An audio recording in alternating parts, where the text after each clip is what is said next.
Part number 3 প্ৰশ্ন number 32 অৰ্থনৈতিক উন্নয়ন আৰু অৰ্থনৈতিক বিকাশৰ দুটা পাৰ্থক্য লিখা। অৰ্থনৈতিক উন্নয়ন আৰু বিকাশৰ মাজত যথেষ্ট পাৰ্থক্য আছে। দেখাত একে লাগিলেও কিন্তু ইয়াৰ মাজত কি আছে পাৰ্থক্য আছে। পেজ নম্বৰ আপোনালোকে 39 ওলাই লওক। ইকনমিক্সৰ 39 ইয়াতে উত্তৰটো পাই যাব। এয়া মই দেখাই আছোঁ আপোনালোকক। ইয়াৰ পৰা আপোনালোকে লিখিব পাৰ্থক্যখিনি। অৰ্থনৈতিক বিকাশৰ অৰ্থ সীমিত, অৰ্থনৈতিক উন্নয়নৰ অৰ্থ কি বহল। তাৰপিছত কৈছে অৰ্থনৈতিক বিকাশ হ'লে অৰ্থনৈতিক উন্নয়ন হৈছে বুলি ক'ব নোৱাৰি, কিন্তু অৰ্থনৈতিক উন্নয়ন হ'ব লাগিলে অৰ্থনৈতিক বিকাশ হ'ব লাগিব। অৰ্থনৈতিক বিকাশ অৰ্থনৈতিক উন্নয়নৰ অংশ এটা মাত্ৰ। ইয়াৰ পৰা আপোনালোকে তিনিটা দিয়া আছে, ইয়াতে দুটা লিখিব, 2 মাৰ্ক আছে ইয়াতে। তাৰপিছৰ প্ৰশ্নটো চাই ল'ব বন্ধুবৰ্গসকল। 33 নম্বৰ 33 নম্বৰত দিয়া আছে নাইবা দিয়া আছে। যদি সেইটো আপোনালোকে টান পায় তলৰটো কৰিব, এইটো কৰিব। নীতি আয়োগ কেতিয়া গঠন কৰা হৈছিল? 2014 চনত নীতি আয়োগ গঠন কৰা হৈছিলে। নীতি আয়োগৰ অধ্যক্ষ কোন? বন্ধুবৰ্গসকল নীতি আয়োগৰ অধ্যক্ষ হ'ল ভাৰতৰ প্ৰধানমন্ত্ৰীজন। পেজ নম্বৰ আপোনালোকে 42 ওলাই ল'ব। ধুনীয়াকৈ উত্তৰটো আপোনালোকে পাই যাব। এয়া পেজ নম্বৰ 42, ইয়াতে ধুনীয়াকৈ চাৰ্ট এখন দিয়া আছে। এয়া নীতি আয়োগ। ইয়াতে প্ৰথমতে সুধিছে নীতি আয়োগ কিমান চনত গঠন কৰা হৈছিলে? যে 2014 চনত গঠিত নতুন কেন্দ্ৰীয় চৰকাৰে পৰিকল্পনা আয়োগৰ ঠাইত কি কৰা হৈছিলে? নীতি আয়োগ গঠন কৰিছিল 2014। আপোনালোকে লিখিব। তাৰপিছত সুধিছে নীতি আয়োগৰ অধ্যক্ষ কোন? এয়া নীতি আয়োগ সমিতিখনৰ গাঁথনি ইয়াতে দিয়া আছে। অধ্যক্ষ প্ৰধানমন্ত্ৰী। আপোনালোকে আকৌ নৰেন্দ্ৰ মোদী নিলিখিব, লিখিলে ভুল হ'ব। আপোনালোকে কি কৰিব? প্ৰধানমন্ত্ৰী লিখিব। তাৰপিছৰ প্ৰশ্নটো চাই ল'ব বন্ধুবৰ্গসকল। 33 নম্বৰ আঞ্চলিক গ্ৰাম্য বেংকৰ দুটা মূল কাৰ্য লিখা। আঞ্চলিক কি আছে? গ্ৰাম্য বেংক আছে। সিহঁতৰ যথেষ্ট কাম আছে। কামখিনি কি আপোনালোকে চাই লওক। পেজ নম্বৰ 34 ওলাই ল'ব বন্ধুবৰ্গসকল। এয়া 34 আঞ্চলিক গ্ৰাম্য বেংকৰ দুটা কাৰ্যাৱলী লিখিব ইয়াৰ পৰা। এয়া আঞ্চলিক গ্ৰাম্য বেংক ইয়াতে দিয়া আছে যে এই বেংক সম্পাদন কৰা মূল কাম দুটা হ'ল। ইয়াতে ভালে কেইটামান কাম দিছে। 1 নম্বৰত আপোনালোকে লিখিব বেপাৰী মহাজনসকলৰ পৰা অত্যাধিক সুদ দি ঋণ লোৱা গাঁওবাসীলৈ অতি কম সুদৰ হাৰত ঋণ প্ৰদান কৰি দুখীয়া গাঁওবাসী কি কৰে? সকাহ দিয়ে। তাৰপিছত দিয়া আছে 2 নম্বৰ দুই নম্বৰত গ্ৰাম্য সঞ্চয় সংগ্ৰহ কৰি বিভিন্ন উৎপাদনমূলক কাৰ্যতে সেই সঞ্চয় ব্যয় কৰা হয়। তাৰপিছৰ প্ৰশ্নটো চাই ল'ব বন্ধুবৰ্গসকল। 34 নম্বৰ বিনিময় প্ৰথাৰ দুটা অসুবিধা লিখা। বিনিময় প্ৰথাৰ কি আছে? ভালে কেইটামান অসুবিধা আছে। আপোনালোকে তাৰ পৰা দুটামান অসুবিধা লিখি লওক। পেজ নম্বৰ 20 আপোনালোকে ওলাব। পেজ নম্বৰ 20 ওলালে ধুনীয়াকৈ উত্তৰটো আপোনালোকে পাই যাব। এয়া পেজ নম্বৰ 20 মই ওলাই আছোঁ।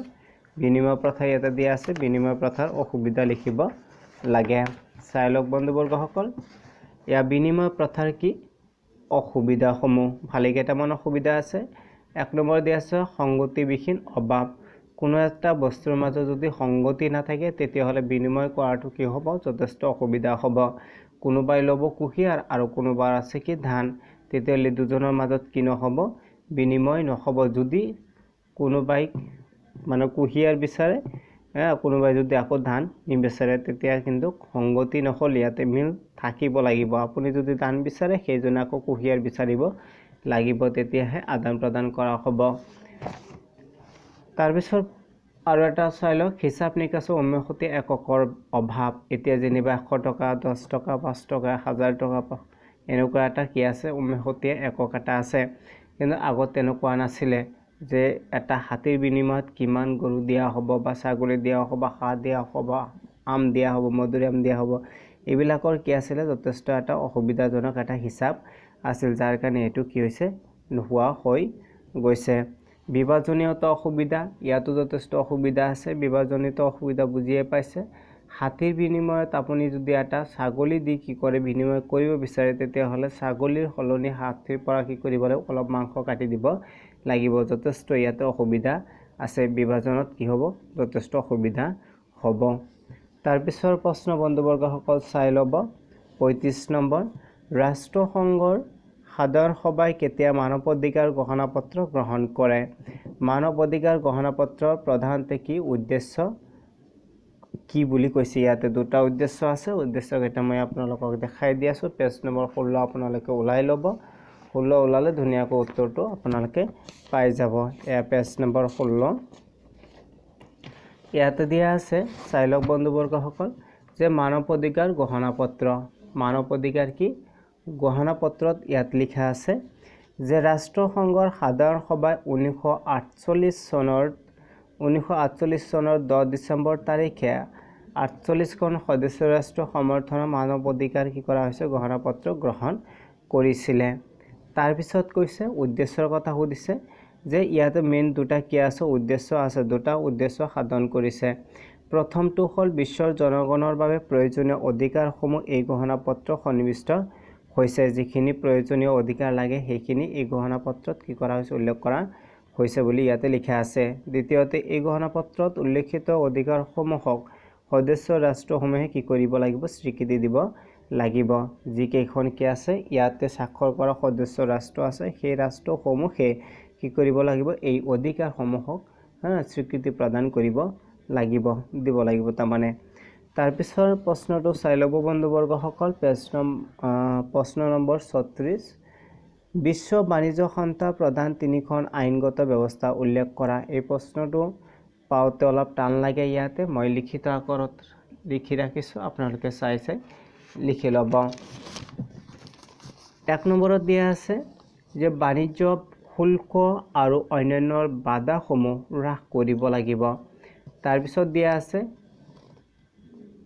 2 নম্বৰ আন্তৰ্জাতিক বাণিজ্যিক সম্পদৰ ক্ষেত্ৰত বিভেদমূলক ব্যৱস্থাসমূহ দূৰ কৰিব লাগিব তাৰ পিছত দিয়া আছে 3 নম্বৰ বৰ্ধিত আন্তঃৰাষ্ট্ৰীয় বাণিজ্যৰ ক্ষেত্ৰত উন্নত ৰাষ্ট্ৰসমূহৰ অংশীদাৰ হোৱাটো সুনিশ্চিত কৰিব লাগিব যদিও চাওতে বা ধৰা নাযায় মই পঢ়ি দিছো সেইখিনি আপোনালোকে শুনি লিখি ল'ব তাৰ পিছৰ প্ৰশ্নটো বন্ধুবৰ্গসকল চাই ল'ব 37 নম্বৰ দিয়া আছে ভাৰতবৰ্ষৰ অৰ্থনৈতিক সংস্কাৰৰ ক্ষেত্ৰত উদাৰীকৰণ ব্যক্তিগতকৰণ আৰু বিশ্বায়নে কেনেদৰে প্ৰভাৱ পেলাইছে চমুকৈ লিখা তিনিওটাৰ কি আছে যথেষ্ট প্ৰভাৱ আমাৰ ভাৰতবৰ্ষত পৰিছে উদাৰীকৰণ কি ব্যক্তিগতকৰণ কি আৰু বিশ্বায়ন কি তিনিওটাৰ মাজত এটা ওতঃপ্ৰোত সম্পৰ্ক আছে যাৰ কাৰণে যথেষ্ট ভাৰতবৰ্ষত কি পৰিছে প্ৰভাৱ পৰিছে আপোনালোকে এইটোৰ কাৰণে যাব লাগিব পেজ নম্বৰ 44ত যাব লাগিব পেজ নম্বৰ 44 মই ওলাই দি আছে আপোনালোকক পেজ নম্বৰ 44 ইয়াতে চাই লওক বন্ধুবৰ্গসকল ইয়াতে লিখা আছে উদাৰীকৰণ আপোনালোকে এনেকৈ লিখিব উদাৰীকৰণ কাক কয় এইটো লিখিব আপোনালোকে ফাৰ্ষ্টত দেশৰ আৰ্থিক ব্যৱস্থাৰ ওপৰত থকা ৰাষ্ট্ৰৰ নিয়ন্ত্ৰণৰ শিথিলকৰণ কৰাই হ'ল কি উদাৰীকৰণ দেশৰ যেটো কি আছে নীতি নিয়ম আছে এইখিনি কি কৰিব শিথিল কৰিব ইয়াকে উদাৰীকৰণ বুলি ক'ব তাৰ পিছত লিখা আছে ব্যক্তিগতকৰণ মানে প্ৰাইভেট কৰিব চৰকাৰ নিয়ন্ত্ৰণ আৰু ব্যৱস্থাপনাৰ অধীনত থকা প্ৰতিষ্ঠানসমূহ বেচৰকাৰী খণ্ডলৈ মুকলি কৰি দিয়া নীতিয়ে হ'ল কি ব্যক্তিগতকৰণ গোলকীকৰণ দেশখনৰ অৰ্থনীতিৰ সৈতে বিশ্বৰ অন্যান্য দেশৰ অৰ্থনীতিৰ সংযোগ স্থাপন বা সংহতি সাধন কৰাটোৱে হ'ল কি গোলকীকৰণ বা বিশ্বায়ন এতিয়া এই তিনিটা আপোনালোকে এনেকৈ লিখি অলপকৈ লিখি তাৰ পিছত তিনিওটাৰ মাজত কি আছে এটা সম্পৰ্ক আপোনালোকে বজাই ৰখাৰ কাৰণে চেষ্টা কৰিব কাৰণ যিকোনো দেশখন যদি উন্নত হ'ব বিচাৰে তেতিয়াহ'লে এনেকুৱা নীতিবিলাক কি কৰিব লাগিব মানিব লাগিব যিকোনো এটা যদি কি কৰে আগভাগ লয় আৰু বাকি কেইটা যদি নলয় তেতিয়াহ'লে অলপ অসুবিধা হয় যেনিবা অকল যদি ব্যক্তিগত খণ্ডত প্ৰাধান্য দিয়ে তেতিয়াহ'লে কি হ'ব অলপ অসুবিধা হ'ব ব্যক্তিগতকৰণ উদাৰীকৰণ আৰু গোলকীয় তিনিটাৰ মাজতে কি কৰিব লাগিব এটা সুসম্পৰ্ক বজাই ৰাখিব লাগিব আৰু এই তিনিওটা আমাৰ ভাৰতবৰ্ষত ভালে এটা প্ৰভাৱ পেলাই আছে যাৰ কাৰণে ভাৰতবৰ্ষ অলপ উন্নত হৈ আছে যেই নহওক তাৰ পিছৰ প্ৰশ্নটো আপোনালোকে চাব যদি সেই প্ৰশ্নটো আপোনালোকে টান পায় তেতিয়াহ'লে তলৰটো কৰিলেও হ'ব অসমৰ ধাতু পঞ্চবাৰ্ষিক পৰিকল্পনাৰ তিনিটা প্ৰধান লক্ষ্য উল্লেখ কৰিব দিছে যে অসমত কি হৈছিল পঞ্চবাৰ্ষিক পৰিকল্পনা হৈছিল আৰু ধাতু মানে 12 নম্বৰ যেটো পৰিকল্পনা হৈছিল সেই পৰিকল্পনাটো আপোনালোকক লিখিব দিছে পেজ নম্বৰ আপোনালোকে 46 ওলাই লওক 46 ওলালে ধুনীয়াকৈ উত্তৰটো আপোনালোকে পাই যাব ইয়াতে চাই লওক বন্ধুবৰ্গসকল তো অসমৰ চলিত পঞ্চবাৰ্ষিক পৰিকল্পনাৰ কথা কৈছে চলিত পঞ্চবাৰ্ষিক মানে ইয়াতে দ্বাদশ পঞ্চবাৰ্ষিক পৰিকল্পনা আছে ইয়াতে মই দেখাই আছো এই পৰিৱৰ্তনৰ পটভূমিতে অসমৰ চলিত অৰ্থাৎ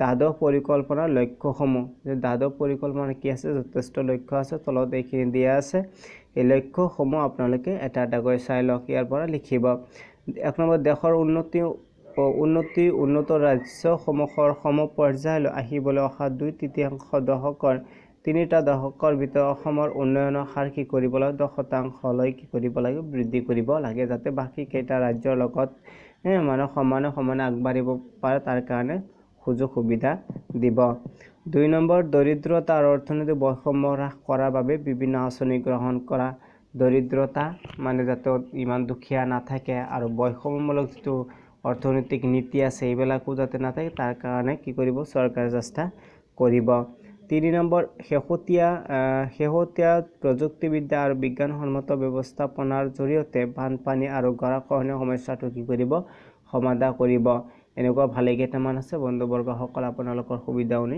অনুযায়ী চাই ল'ব তাৰ পিছৰ প্ৰশ্নটো চাই ল'ব বন্ধুবৰ্গসকল 38 নম্বৰত দিয়া আছে যে ব্ৰিটিছৰ শাসনকালত অসমৰ জিলা প্ৰশাসনৰ সংস্কাৰ সাধনৰ বাবে ৰবাৰ্টছন আৰু ফ্ৰেন্সিছ জেনকিন্সে কেনে ব্যৱস্থা লৈছিল চমুকৈ লিখা বন্ধুবৰ্গসকল আপোনালোকক দুটা কথা কৈ থওঁ এই প্ৰশ্নটো আপোনালোকৰ যেটো কিতাপ আছে ইয়াতে নাপাব যদি আপোনালোকে এই প্ৰশ্নৰ উত্তৰ বিচাৰে আৰু ওলাব বিচাৰে তেতিয়া হলে আপোনালোকে 9ৰ ইতিহাস যেটো আছে তাতে যাব লাগিব পেজ নম্বৰ আপোনালোকে 88 আৰু 89ত যদি যায় তেতিয়ালৈ ধুনীয়াকৈ ইয়াৰ উত্তৰটো আপোনালোকে পাই যাব মই আপোনালোকক দেখাই দিয়াৰ কাৰণে চেষ্টা কৰিম এয়া চাই লওক তাতে যেটো কৈছিল ৰবাৰ্টছনৰ কথা কৈছিল ইয়াতে আপোনালোকে চাই লওক ৰবাৰ্টছনৰ ভূমিকা ৰবাৰ্টছনে কি কৈছিল আমাৰ অসমত কি কৰিছিল আপোনালোকে ইয়াতে ধুনীয়াকৈ পাব ৰাজহ ব্যৱস্থাৰ কি কৰিছিল সংশোধন কৰিছিল তাৰ পিছত প্ৰশাসনিক ক্ষেত্ৰত কি কৰিছিল সংস্কাৰ আনিছিল মানে পৰিৱৰ্তন আনিছিল তাৰ পিছত আপোনালোকে চাব ইয়াতে লিখা আছে যে প্ৰশাসনিক ক্ষেত্ৰত ৰবাৰ্টছনৰ দিনত 5খন জিলা স্থাপন কৰি প্ৰত্যেকখন জিলাতে একোজনকৈ ইংৰাজ বিষয়াক নিযুক্তি দিয়া হৈছিল তেওঁ সহকাৰী বিষয়াসকলে প্ৰশাসনিক কাম-কাজৰ সহায় কৰিছিল এনেকুৱা ভালেখিনি কথা আছে ওপৰতো তেনেকুৱা দিয়া আছে তাৰ পিছত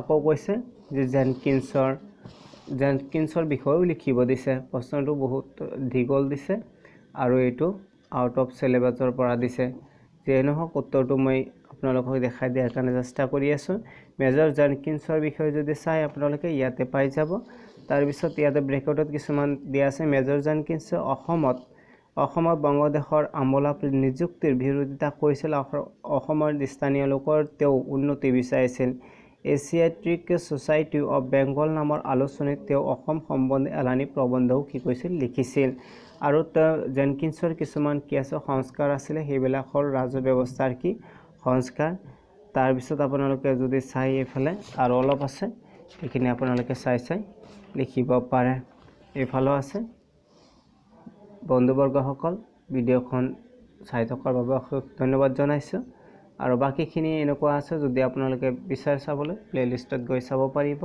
লাগে যদি আপোনালোকে কমেন্ট কৰিব পাৰিব তো ভিডিঅ'খন চাই থকাৰ বাবে অশেষ ধন্যবাদ থ্যাংক ইউ